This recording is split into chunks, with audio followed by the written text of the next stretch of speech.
Day. So yesterday, can someone put up their hand and tell me one of the things that we talked about? Radians. How many there are? Yep.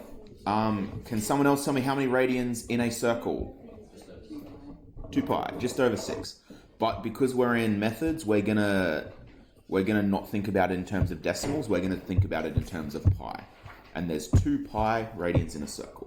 How many radians in 180 degrees does that then mean? Pi.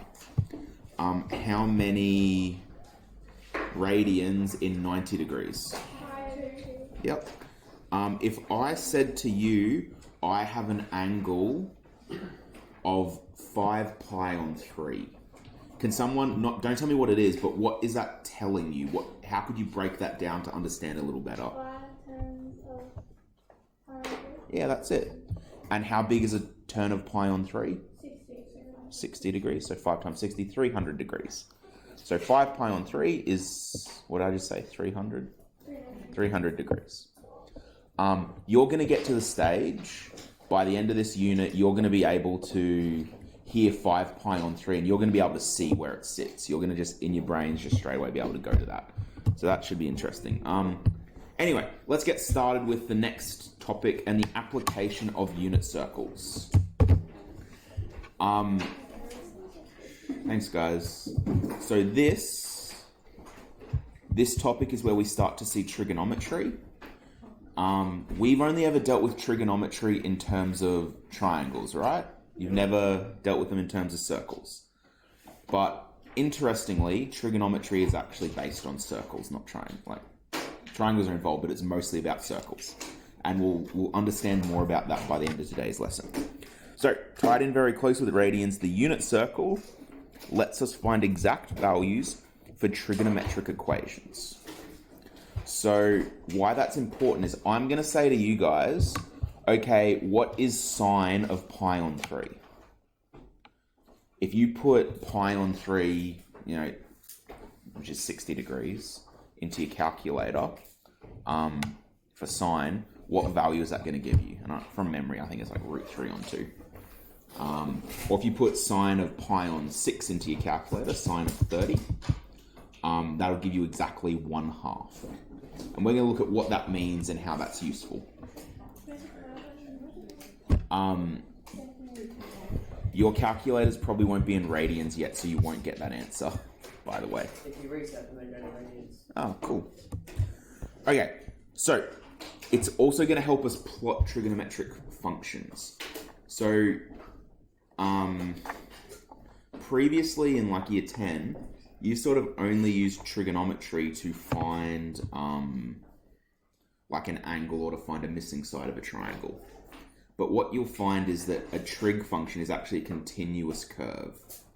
And when you're finding like an angle or a side, you're actually picking a point on that curve to find the solution at that point. We'll go into that more as well today. So the unit circle is just a circle with radius 1. And one thing I haven't put there is it's actually on a Cartesian plane. So the center of that circle is 0, 0. That means this point over here would be 1, 0, because the radius is 1. This point up here would be 0, 1. This point here would be -1, 0. And this point here would be 0, -1. So that's just a set of axes with 0, 0 at the center and a circle with radius 1 drawn on it. That's all that means.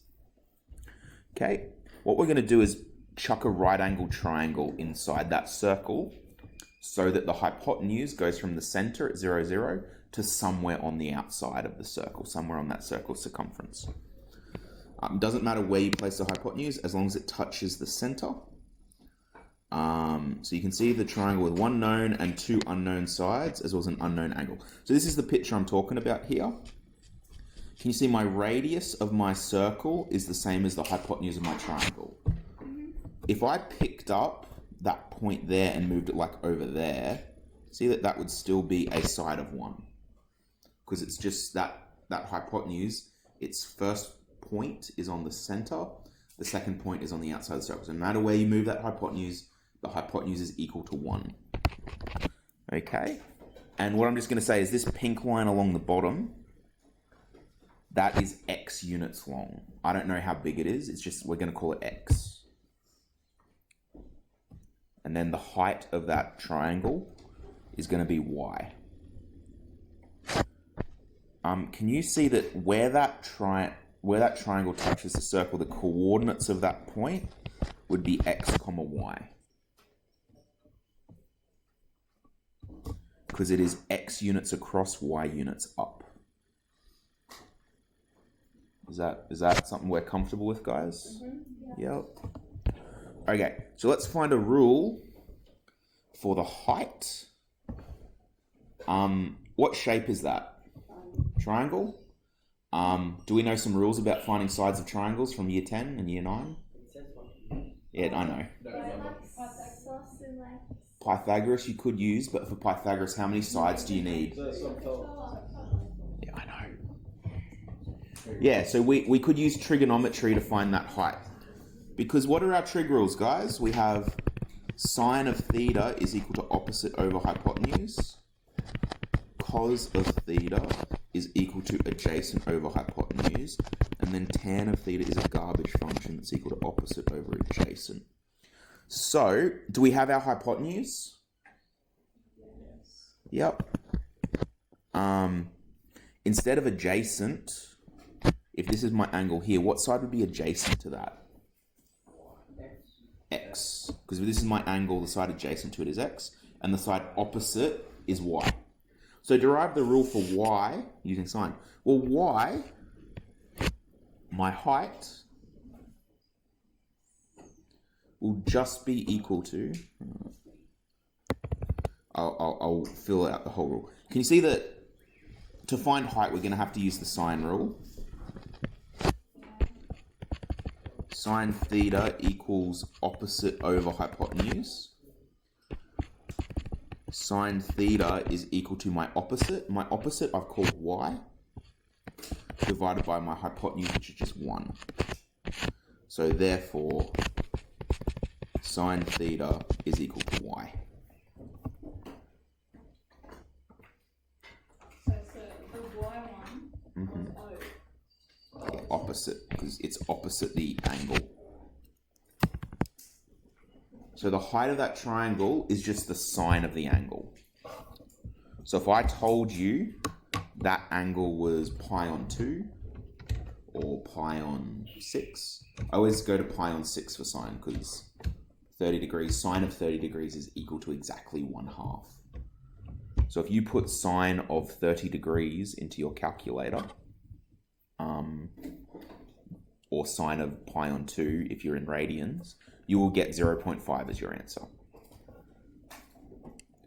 So what that means is when the angle here is pi on 3, the height of the triangle, and therefore the coordinate of the height where it touches the circle, is exactly 1/2. Okay, let's look at for the x base using cosine. Same thing. Cos theta equals a over h. A is going to be x, h is just 1. Cos theta equals x over 1. So therefore x is equal to cos theta. What's cos theta even mean? Okay. Let's take a slight digression, guys, into trig, because I know this is going to sound so lame. I promise I'm not really this lame. But trigonometry is something I find really interesting. If I say sine of theta, or let's say sine of 20, can everyone just check, what's your calculators in, radians or degrees? If you go to math, I think, or It's in mode, so mode, it depends on your calculator. they're only in degrees. If you Yeah. get degrees. So if you go mode, yeah, it should say, So with mode, yeah. Okay. Can everyone put sine of and then in brackets pi on 2. Sine 20. Nah, just do pi on 2 if you're in... We want to be in radians. You got 1. So I do pi on Oh, pi on 2. Yeah, no, sorry, that's right. I meant to say pi on 6, but whatever. Let's do it now with pi on 6, which is what I meant. Pi on 6, 0.5. Okay, have we all got sine of pi on 6 equals 0.5? Maybe you know. You're in degrees. Go into mode on your calculator. And it should say radians degrees. And we don't Did you go inverse sine? Or did you go... Sit down. So sine...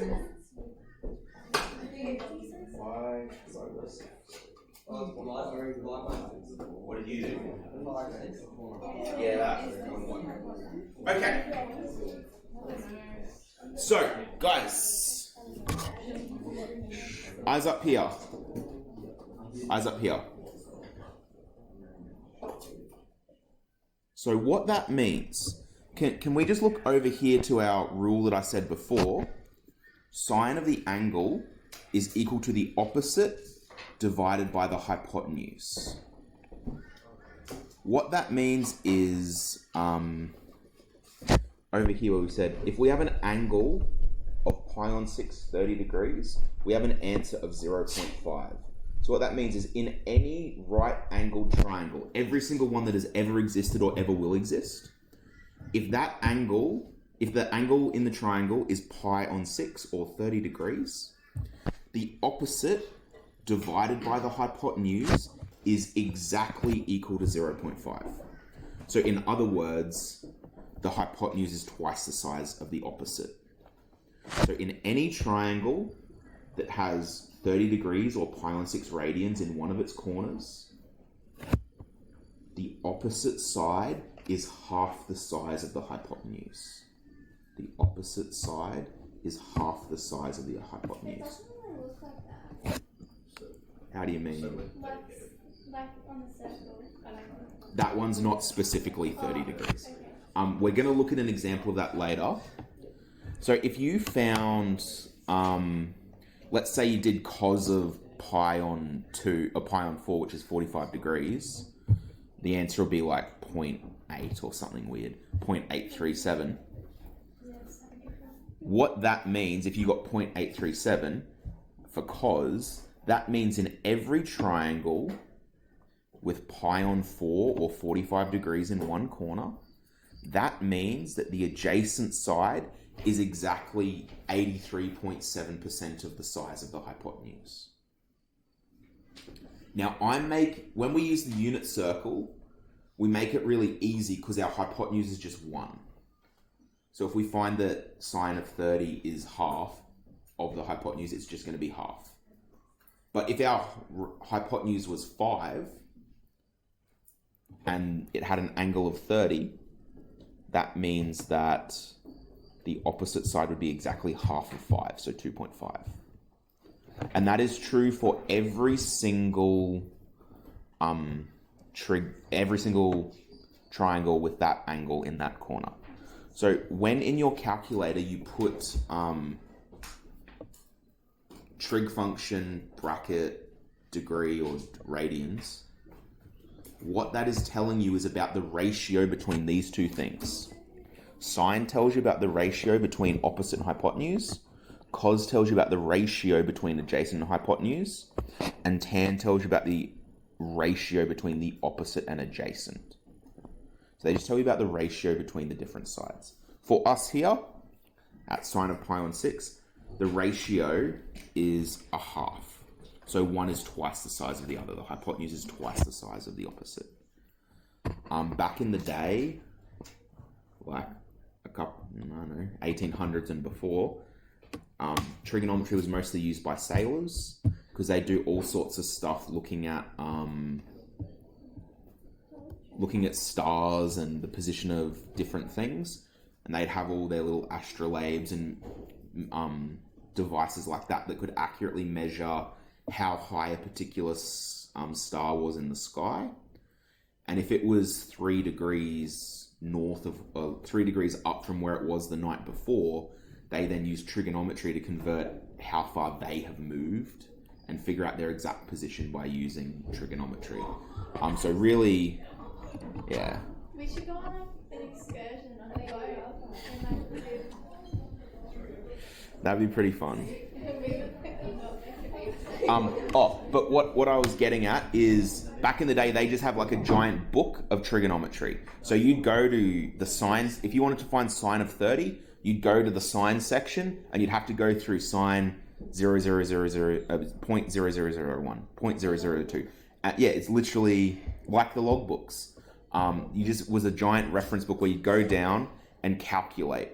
You'd go down and find the one you're looking for. You go all the way down to sine of 30 degrees. You go across, okay, that's equal to 0.5.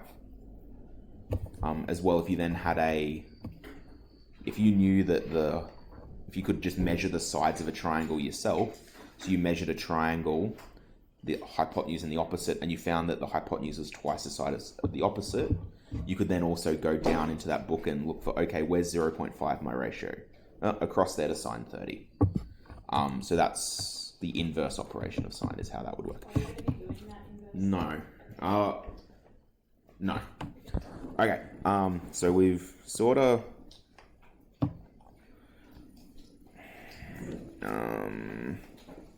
okay. I'm gonna change the way I was gonna do this. So let me just get open my browser. Okay. What I'm going to do, guys, is let's look at cos. Now, when I said cos before, what does cos theta measure in our unit circle? In terms of that triangle? Yep, and what value did we give it? X. Okay, can you see if my hypotenuse is touching that right-hand quadrant, that right-hand mark along the x-axis, what is my x coordinate going to be? 1. 1, 0. We don't care about y at the moment, we just care about x. As I rotate, what's going to happen to that x coordinate? So as I go around there, is my x coordinate getting bigger or smaller? Getting smaller because we're only looking at the horizontal distance.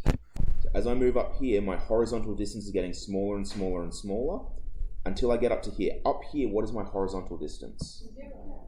And if I keep going around the circle, what happens to it? No, it goes into the negatives until it gets over here. And over here, what's the value? -1. Okay, if we keep going around, what happens? That's bigger. It gets bigger, bigger, bigger until it gets back to 0. Bigger, bigger, bigger until it gets to 1. Let's see. So I've just turned on cos. So what I'm going to do is I'm going to increase the angle. There's technically an angle there right now. It's 0, so that's why the line is flat. I'm going to increase that angle, and we're going to see what happens to that x coordinate as I rotate my circle. So let's have a look. Okay, that did not work. Sorry, this one is clearly... I'm just going to reset that. Not made for a touch screen. Okay, we're going to turn on that, and I'm just going to let it automatically do it. So this is a cosine curve. Yeah, so you would have seen yesterday, I showed you that what a cos graph looks like. Basically, a cos graph just compares rotation to horizontal distance. At a rotation of 0, we have a horizontal distance of 1. At a rotation of 90 degrees, or pi on 2, we have a horizontal distance of 0. At a rotation of 180 of pi, we have a horizontal distance of -1. Back up to 0 at 3 pi on 2, or 270 degrees. And then at 2 pi, 360 degrees, we're back to 1. Okay, this is going to become a really, really big idea for us, guys. So it is kind of important. Okay. Okay, let's now look at the height. Now, what function measured the height? Sine. So let's pretend my point was back over here. What's the height when my triangle has a angle of 0? 0. As it rotates, is the height getting bigger or smaller? Bigger till it gets to 1. Then it goes down, back to 0. Down to -1. Back to 0. Okay, so let's turn on my sine graph now and see what happens as we rotate around this circle.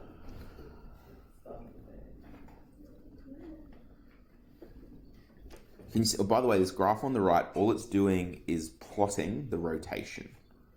So x-axis is rotation, y-axis is the height. So our red line, our height, you can see that it does a very similar thing to our horizontal distance. It just does it at different times.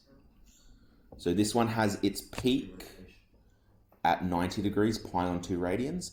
This one has its peak at 0 degrees or 360 degrees. Okay. Now, you guys know that I hate tan because it's a garbage function, but I'll just show you what tan does. The way you calculate tan, by the way, is you divide... oh god, I'm going to get this wrong.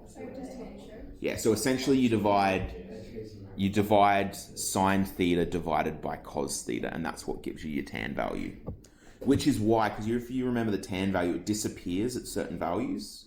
It has an asymptote at certain values, and that's because you're dividing by 0, so it ceases to exist. But let's have a look at what tan does. What does it show? Sorry? What does it show? So tan... Essentially what tan shows, where the word tan comes from tangent, so if I just pause this... I can't really draw, but if you drew a tangent line... Do you guys know what a tangent line is? If you have a curve like this... that's horrible.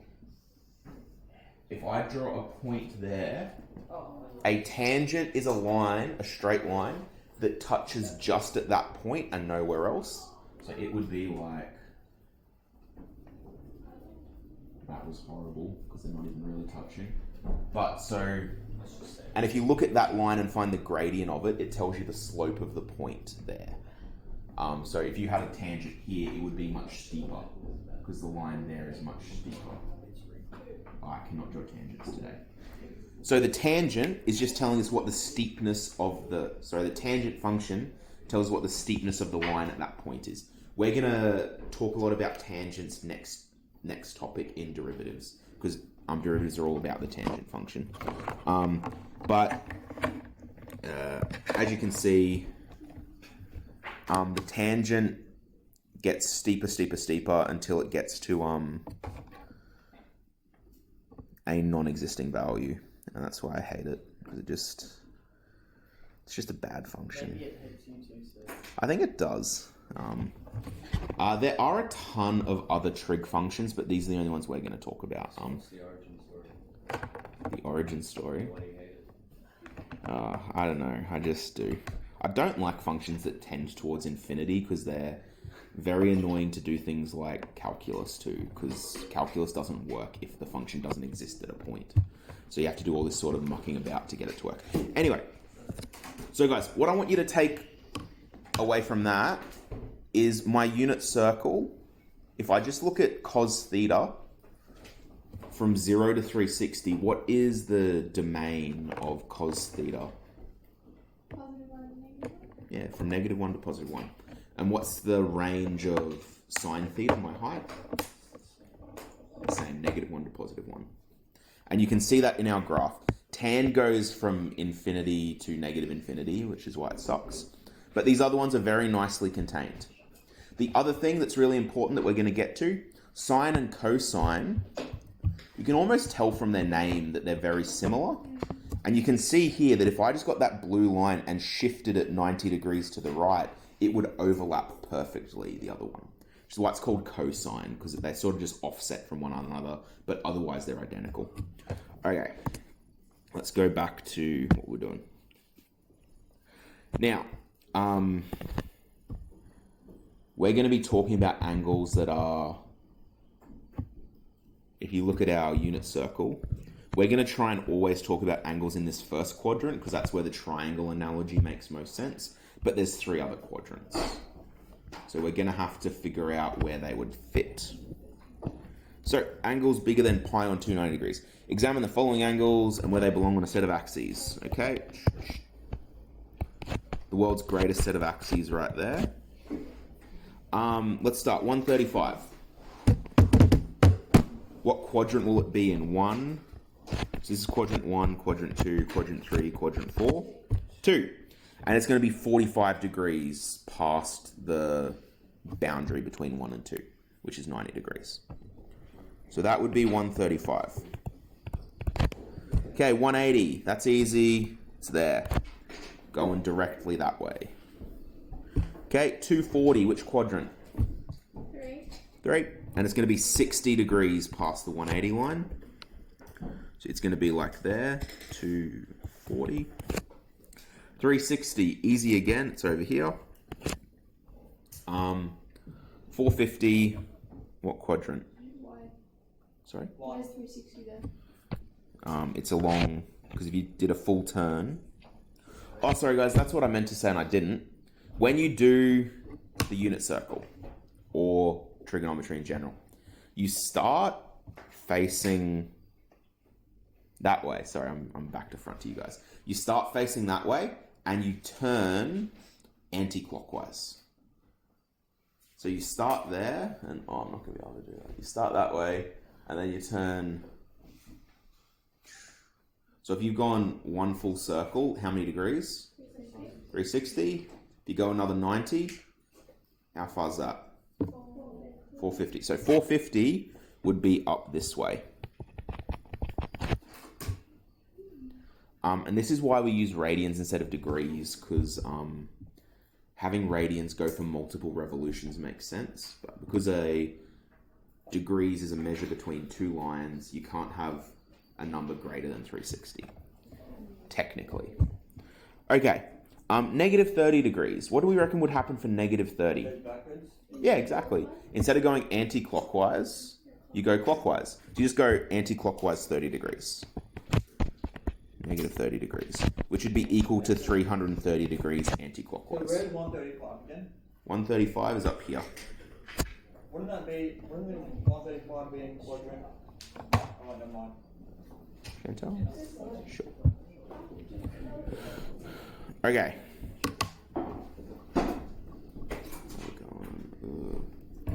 Not great. Okay. So far we've only looked at when our angles are in the first quadrant of the circle. And that's because our main knowledge of trig from previous years is when we have an angle that is less than 90 degrees. Because you never would have done a trigonometry problem before we had an angle of like 135 degrees. But so what we're going to look at is how things work. Now remember, back to our little animation of our different things, our values for trigonometry aren't always positive. Actually, half the time they're negative. So we're going to look at where each function is positive and negative.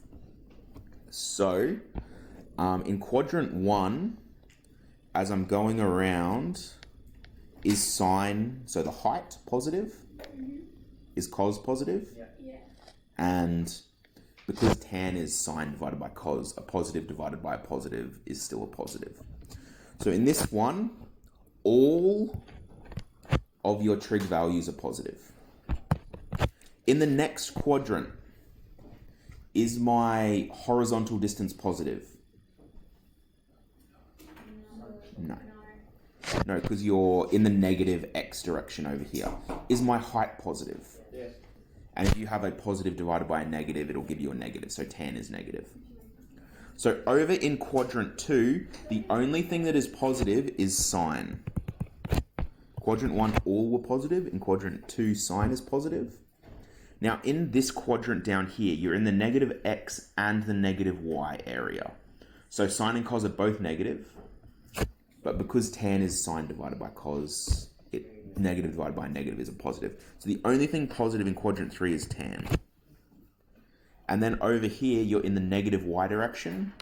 but the positive x direction, which means that cos is positive. So this is your cast rule. It becomes really helpful. In quadrant 1, everything is positive.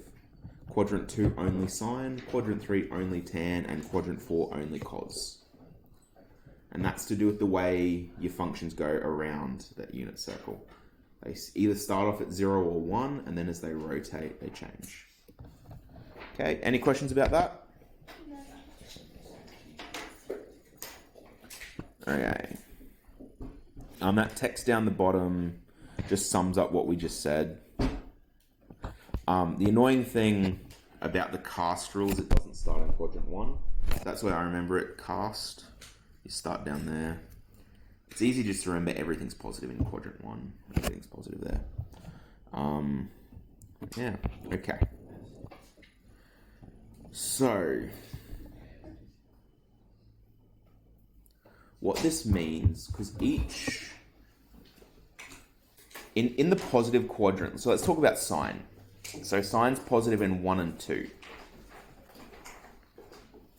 What values does sine take on in quadrant 1 and 2? Like, what's its domain in those quadrants? Or its range, I should say. So like here to here. Yeah, so like what heights in those two quadrants it's positive does sine take on? 1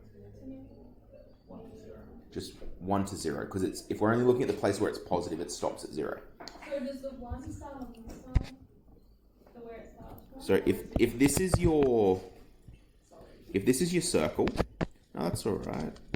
And we go across, that's where the unit circle starts. Yeah, so is it like So what's my height at that point? 0. If I move across, the height starts going up, up, up, up, up until it gets to 1. Then it goes down, down, down, and down until it gets to 0. But can you see, if we're just talking about sine, now I'm going to always default to sine. I like it better than cos because it starts at 0, goes to 1, goes back down to 0. I don't know, it's more symmetrical. I like it. But if I have like this value here in the positive direction, can you see that if I just take a line across, it's going to have a matching value over just like a mirror image on the other side where it's positive. Because if the height here is, let's say, I don't know, 3/4, over there on that same line on the circle, it has to be a height of 3/4 as well. So each height in quadrant 1 has a matching height in quadrant 2. And you could say the same thing in 3 and 4, they're just going to be negative numbers instead of positive numbers. So if we look at the diagram I've given you, if you look at cos 30, and then you look at 330 degrees or negative 30 degrees, they are going to have the exact same horizontal distance, the same cos distance. Does that make sense, guys? yeah. Yeah. What could you tell me about this height here and that height there? Are they identical? Opposite sort of thing. Yeah, they're opposite. So this one, 30 degrees, what's the height at 30 degrees? 0.5. So that height there would be 0.5. What would that height be? Negative 0.5. Okay. Now, a couple of you saw this the other day and freaked out. This is actually really, really helpful. So there's a few things I need to sort of unpack about this before you get too freaked out. Can you see that we've already talked about these coordinates at the cardinal points? So it's 1, 0, 0, 1, negative 1, 0, 0, negative 1. We've already talked about those 4 points. Are we all right with that? Okay. If you then look at pi on 6, so 30 degrees, you see the height is a half. And the x direction, this is what we call exact values. I don't want a decimal answer.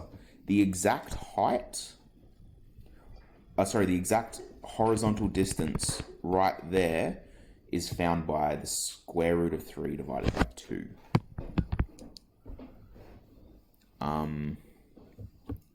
At pi on 4 degrees, the coordinates of that point are square root of 2 on 2, square root of 2 on 2. That's because in a 45 degree right angle triangle, opposite and opposite and adjacent are the same size. And then if you move up to 60 degrees, this time your x coordinate is a half and your y coordinate is root 3 on 2. Can you see that if I look at just my my x values, it goes a half, root 2 on 2, root 3 on 2. If I go down this way, a half, root 2 on 2, root 3 on 2. You see that all of my coordinates are always divided by 2. And then if I go up along the y's, a half, root 2 on 2, root 3 on 2. So there's a definite pattern there. If we look over into quadrant 2, I have the same pattern, just in a different order, and some of them are negative. So this time it is my y values getting smaller. So it goes root 3 on 2, root 2 on 2, 1 on 2. Which is the same pattern that x coordinates got previously, where they were getting smaller. Because our x coordinates start at 1, go to 0. This time our y coordinates start at 1, go to 0. So they're doing that same thing. Start at root 3, divided by 2. Root 2 divided by 2, root 1 over 2. But, sorry, I just said root 1 over 2 is 1 and square root of 1 are the same number. Technically, you could write square root 1, and we'll see the same thing. We're going to get very familiar with these values. I know that they're annoying, but we're going to get very familiar with them. And then it's just negative for the x coordinates. If we go down into quadrant 3, can you see that all my values are negative because sine and cos are both negative in quadrant 3?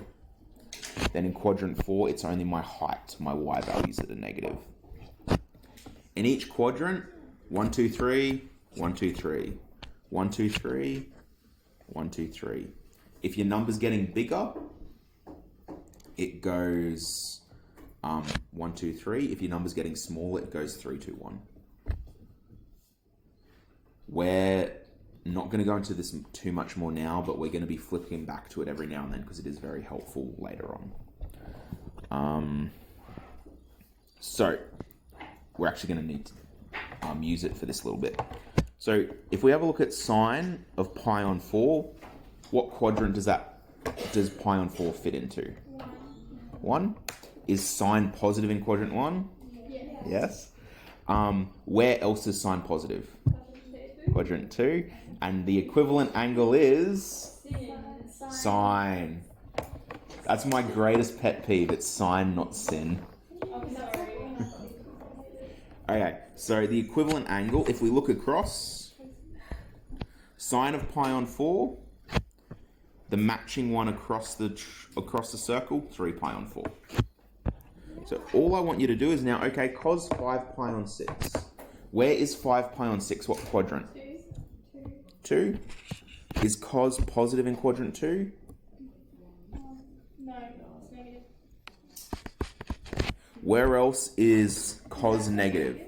Yeah, like minus VE or plus VE means positive. Quadrant 3, cos is negative. And what would be the equivalent angle to 5 pi on 6 in quadrant 3? So let's have a look. 5 pi on 6 is just here. The equivalent angle in quadrant 3, you just go straight down. 7 pi on 6. What have we written before it? Like the other one's got sine. Sorry? Well, we're talking about cos, so the equivalent would be cos 7 pi on 6.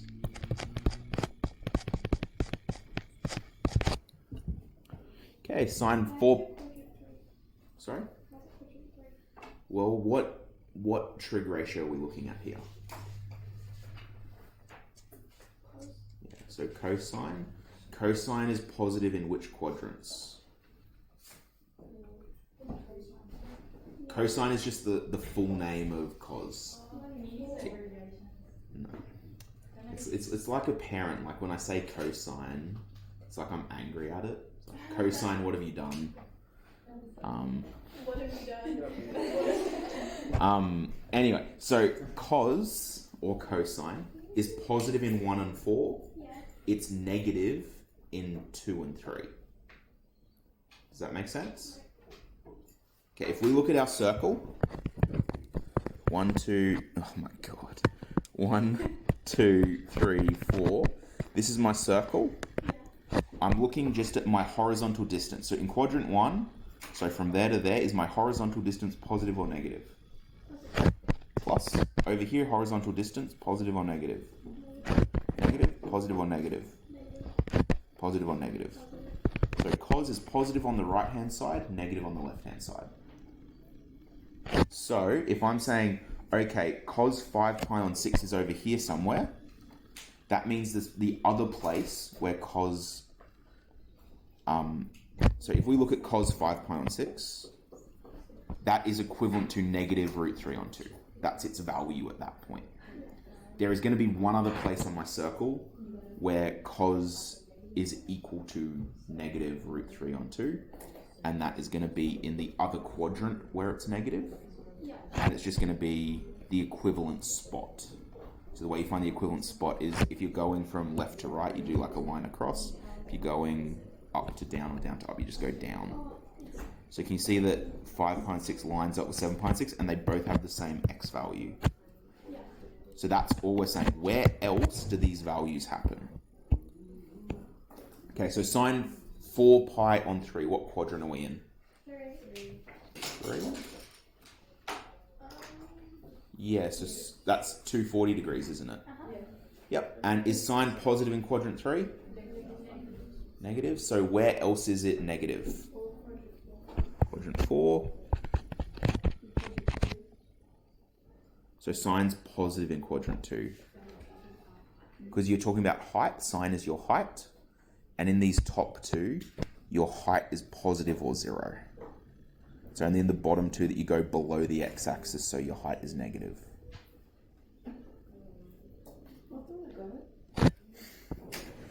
Getting there. Okay, so what is the equivalent angle to 4 pi on 3 in quadrant 4? 5 pi on 3? So this is sine, not cosine. So let's check. So we have, what were we looking at? 4 pi on 3 here. And my height at 4 pi on 3 is negative root 3 on 2. There's only going to be one other place in my unit circle where I have that exact same height.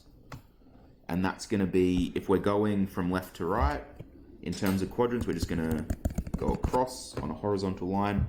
Okay, 5 pi on 3. Can you see that at 5 pi on 3, we have that exact same height, negative root 3 on 2. Okay, last one, tan pi on 6. These ones are a little bit trickier. Where is tan positive? What quadrants? Here, 5 pi on 3. So, tan pi on 6 is in quadrant 1. Is it positive there or negative? Positive. Where else is tan positive? 3. Now, tan's a little bit different. You can't just like draw a line. But basically the way it works, if you go a turn of pi on 6 in quadrant 1, you have to do like a turn of pi on 6 from there. Those two align. So that means the equivalent angle to tan pi on 6 is tan 7 pi on 6. And because they have the same denominator as well, is that like, what's that? Yeah, so generally like, because you know what I said earlier about like turns? If you have like pi on 4, the equivalent value is always going to be at another pi on 4 value. Always going to be the case. So your tan is going to be diagonally across. Yeah, so tan, you just like, it's like you take a line through the center and just keep going. So what was that? 7 pi on 6. I actually think that might be the last tan example I have in this workbook because I hate it so much. I keep saying I hate it. You don't need to know it for this subject, and because it's so annoying with its asymptotes, I just sort of chop it off. Sorry? For this subject, like, it does have applications that are important, but I just not here. Yeah, I do not like it at all. Okay, So we got 10 minutes-ish. Let me just see ahead. Ugh. That's a lot to do in 10 minutes. We probably won't. Okay, we're going to do this one, and then I'm going to show you a cheat. I'm going to show you a cheat method. Okay, so let's read through this red text because it's really important. So the coordinates on the outside of the circle are given by the sine and cos ratios, the height and length of the triangle made by connecting the point to the origin. So we know that cos theta is equal to x. We figured that out earlier. And sine theta is equal to y, which we also figured out earlier. Sine theta gives you your height. Cos theta gives you your width, or your horizontal length. So we know for the point located at root 3 on 2, comma, a half, we know the angle is pi on 2. So it must follow, therefore, that cos of theta of pi on 2 is equal to root 3 on 2. And that I made a typo there. That shouldn't be pi on 2, should it? Pi on 6. Whoops. Do you know what's funny about that is I haven't changed this section for like 3 years of doing this, so I've said the wrong thing, and this is the first time I've noticed, I think. Well, you probably do it every year and go, oh, whoops, I should have done that. Pi on 6. Okay, so it must follow that pi on 6 is equal to root 3 on 2, and sine of pi on 6 is equal to a half. So we need to get used to the exact values of trigonometric ratios. So using exact values, deduce all angles where sine is equal to root 3 on 2 for theta is between 0 and 2 pi. So how many places should sine have that exact value in the unit circle? 2, exactly 2. And we know one of them we just looked at in that example was at pi on 6. Oh no, sorry, I tell lies. Sine is root 3 on 2. So let's go back to our little diagram. Where is sine equal to root 3 on 2?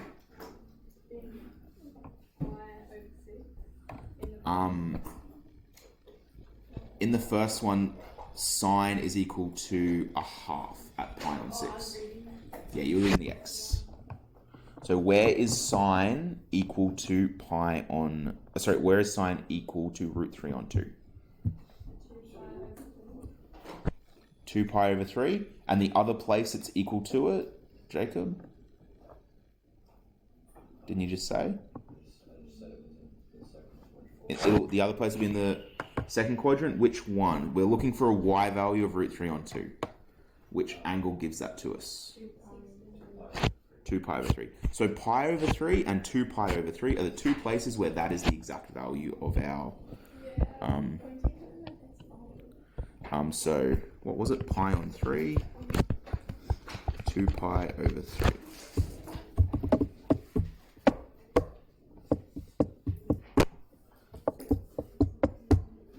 Okay, for this, last couple of minutes, I'm just going to show you something that we're going to use a fair bit in coming lessons. It's a cheat way of finding out what the exact value is. So we don't have to have this? Yes, because you won't have that in your exam. You won't have this on like a formula sheet or anything though, so this is something you've got to remember. Where should we write it? Wherever you like.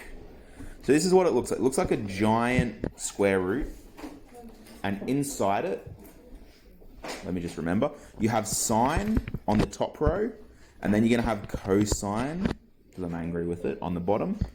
On the sine row, it goes 0, 1, 2, 3, 4. On the cos row, it goes 4, 3, 2, 1, 0. And then at the top, you just go up in the angles we talk about. So remember, I said we talk about 0 degrees, or 0 radians, pi on 6, pi on 4, pi on 3, pi on 2. Those are the ones we care about. So what's that symbol? That, square root. So 0, my next angle is pi on 6. So we're just going up in order. Pi on 4, pi on 3, and pi on 2. And then the whole thing is over 2. Now that's going to look real confusing for a moment, but I'm just going to show you. If I said to you, find me the exact value of sine pi on 2. All I do is I go to the sine row and I look for pi on 2, which is 4.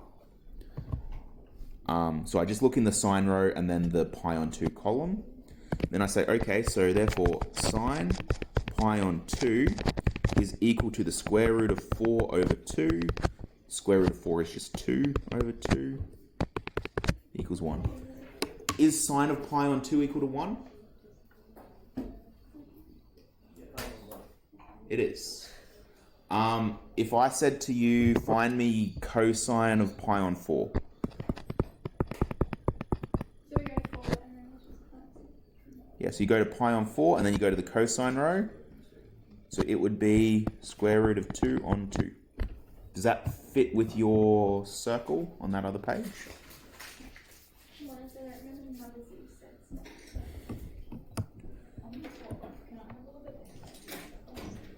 Okay. If I said find sine of pi on 6.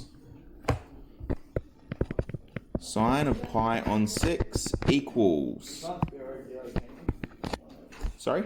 What's the square root? What times itself equals 0, Matt? Oh, never mind. So sine of pi on 6 is just the square root of 1 over 2, which is just 1 over 2. A half. Which is what we figured out before. So wait, can you say that again? Sorry. So which bit? Like how to find the sine pi. Okay, so sine pi on 6, I just look at the sine row, and I just go across to the pi on 6 column. So can you see that it's a 1 there? Yeah. So I just take the square root of whatever number I'm looking at. So I'm looking at 1, I'm going to take the square root of 1, and then regardless of what it is, I divide by 2. So that gives me sine pi on 6 equals square root of 1 over 2, and the square root of 1 is just 1. So it gives me 1 half. I get like that, but how does this work? How does it work? You know how I was saying before there's a pattern? Yeah. And the pattern is if the numbers are going up, it goes 1, 2, 3. If they're going down, it goes... Yeah, if the numbers are going up, it goes 1, 2, 3. If it's going down, it goes 3, 2, 1. And then it's just square root on the top of it, and everything's divided by 2. So it just works by like, that's just the pattern. It's just a pattern. Oh, guys, I'll tell you where, next lesson, I'll show you where this comes from. Basically, it involves using Pythagoras a bunch of times on a bunch of right angle triangles with hypotenuse 1. It's an absolute annoying thing to do, so I don't like, it takes like 20 minutes to go through. Some people just remember that. I find that way easier to remember. And I've found most students find this way easier to remember. After you do it a couple of times, it's really easy.